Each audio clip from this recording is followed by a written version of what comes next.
Assalamu alaikum, Qur'an Weekly. I wanted to share some insights from an ayah once again with you. أعوذ بالله من الشيطان الرجيم وأنذر عشيرتك الأقربين واخفض جناحك لمن تبعك من المؤمنين رب اشرح لي صدري ويسر لي أمري واحلل عقدة من لساني يفقهوا قولي. The Prophet ﷺ was told at the end of Surah Al-Shu'ara, warn the closest family members that you have. The Prophet ﷺ gave a lot of concern and priority to his own family and making sure they get the message of Islam.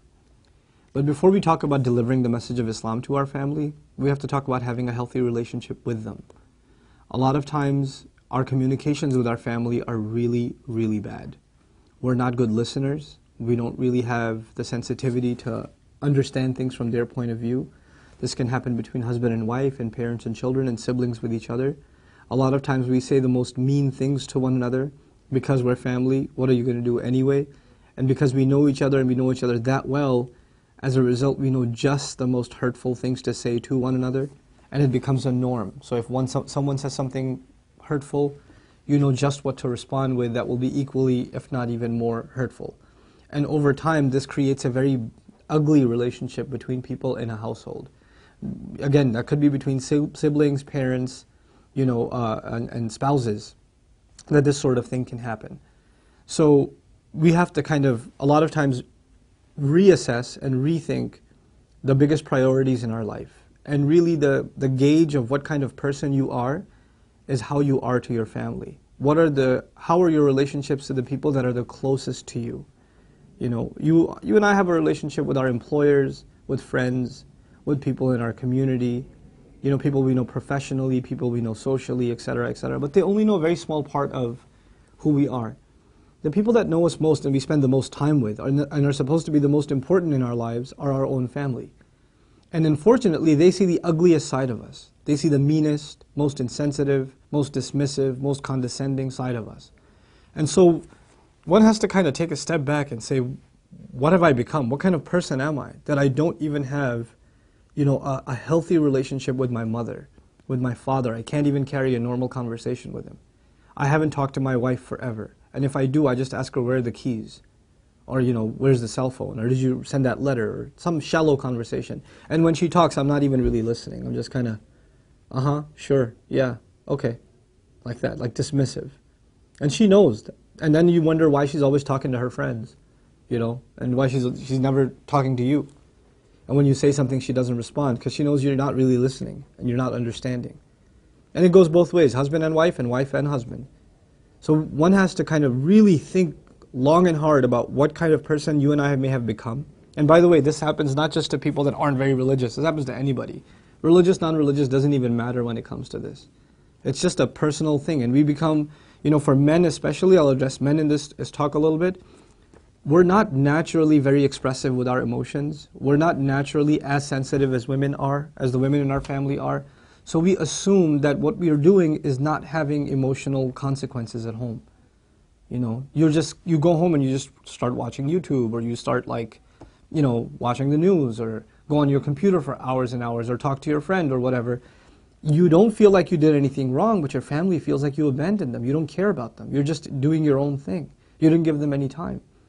And you have to be able to change yourself, you have to kind of really put yourself in somebody else's shoes, your wife's shoes, your children's shoes, your parents' shoes. Try to see things from their point of view. That does not come naturally, and it's not easy for us. And then once you do, to be able to admit and to apologize to your family that I have done something wrong. I know you can think of 1,000 things that they've done wrong, but you have to start with yourself. You're the head of the household. You have to start with yourself. And it's going to be difficult. When you bring up things like that, look, I've been ignoring you. I know I've been ignoring you, and I shouldn't be. I'll try to be a better listener. You will hear some very hurtful words in response because they're not expecting you to admit to these things. And if you finally are like, yeah, you better admit that, you have no idea how bad you are. And then you'll get defensive. The first thing that happens when somebody's criticized, if they admit, they're opening themselves up for criticism. So when they open themselves up like that, then they're open to criticism. And when they are, your natural response is to get defensive. That's the time at which you cannot allow to become defensive. That's what you've been doing all this time anyway. Don't become defensive. Just take it and try to resolve it. Your job is to not win an argument or to get the upper hand at the end of the day. Your job is to have a better relationship, to have a better friendship with your wife, to have a real relationship, a meaningful relationship with your father and your mother, to have a sound relationship with your siblings. This is first. You know, a lot of times some of you, they have a kind of a religious transformation, and they were a certain kind of person before and they became religious. And obviously their family is not that way, so they have a hard time communicating with their family. And they try to just kind of shove Islam down their throat and say, you know, the Prophet was told, أَنذِرْ عَشِيرَتَكَ الْأَقْرَبِينَ. Well, he was told that because he was already the best to his family. There was some foundation already there. He could build upon that and warn them. If you have no relations with your family like that, if you don't have a healthy relationship with your family, anything you say, including Islam, has no weight. Islam is just one of many other things that you say that don't carry much influence. So we really have to think very long and hard about all the lectures and talks and things we listen to and advice we take in. How is that changing me as a person? And the easiest way to gauge how you've changed as a person is how your closest relationships have gone through a change. How sensitive have you become to those closest of your relationships? Because at the end of the day, that's a pretty good reflection of who we are. That's a very good indication of where we stand, you know. It's easy to speak to strangers. It's easy to give a talk before a camera. That's easy. The hard part is mending relationships you have to deal with off the camera.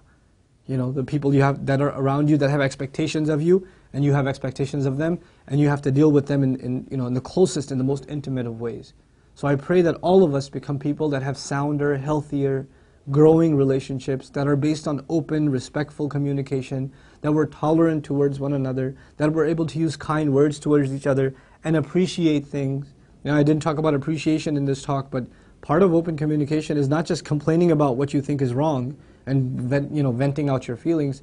It's also acknowledging the good the other's done, to appreciate somebody's done something right, you know, and that you really enjoyed it, or you really liked that they did that, or you're really grateful for them having done that.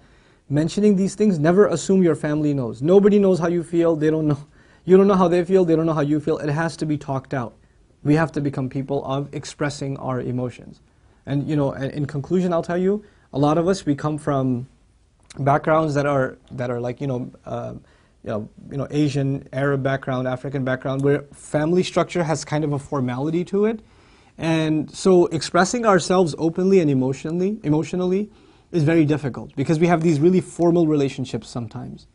You have to cross that bound, you have to cross those lines, and you have to openly communicate, respectfully nonetheless, but you have to openly communicate in order for your relationships to get better. And never, ever, ever assume you know how the other person feels. Let them express themselves. Inshallah ta'ala, all of us will be able to create that environment in our homes that everybody feels comfortable talking. I'm reminded of Yaqub alayhi salam, how he made Yusuf alayhi salam feel comfortable, so much so that he can even tell him a dream. Like, what kid would think I should tell my dad a dream? Like, if something happened in the playground, I'm going to go tell my dad, you know? Oh, actually, I wouldn't even tell my dad. I'd tell my mom first. I wouldn't even tell dad. What kind of awesome dad is he? He makes his kid feel so comfortable that the kid sees a dream he didn't like, and he comes and tells his dad about it. And his dad doesn't even say, oh, you must have had a bad dinner last night. Just don't worry about it. He sits him down and he compliments him and he says, this is amazing and you have a great future ahead of you. Why do you tell a child he's got a great future ahead of him, Allah will complete His favor upon him, after he sees a dream? Because he knows, as a sensitive father, the most important thing to a child is to be reassured. He's reassuring his son. In the Qur'an, Allah recorded this for us to know. That's how we're supposed to be, sensitive family members, sensitive leaders, real listeners. Sensitivity is the same as being good listeners. We have to be good listeners and then respond indicating that you really, really listened. And then finally he warned him and said, look, don't tell your son, don't tell your brothers, you keep this to yourself, etc. SubhanAllah, it's really beautiful. So we have to become people like that. May Allah Azza wa Jalla help us learn lessons from the great characters of the Prophets ﷺ. The Prophet ﷺ told us, خَيْرُكُمْ خَيْرُكُمْ لِأَهْلِهِ. The best of you are the ones that are the best to their families. وَأَنَا خَيْرٌ مِنْكُمْ لِأَهْلِي. And of you, I am the best to my own family. So may Allah help us emulate the character of the Messenger ﷺ in our family lives. Barakallahu li wa lakum. Assalamu alaikum. Qur'an Weekly. Assalamu alaikum. Qur'an Weekly. The Prophet ﷺ told us, الدال على الخير كفاعله.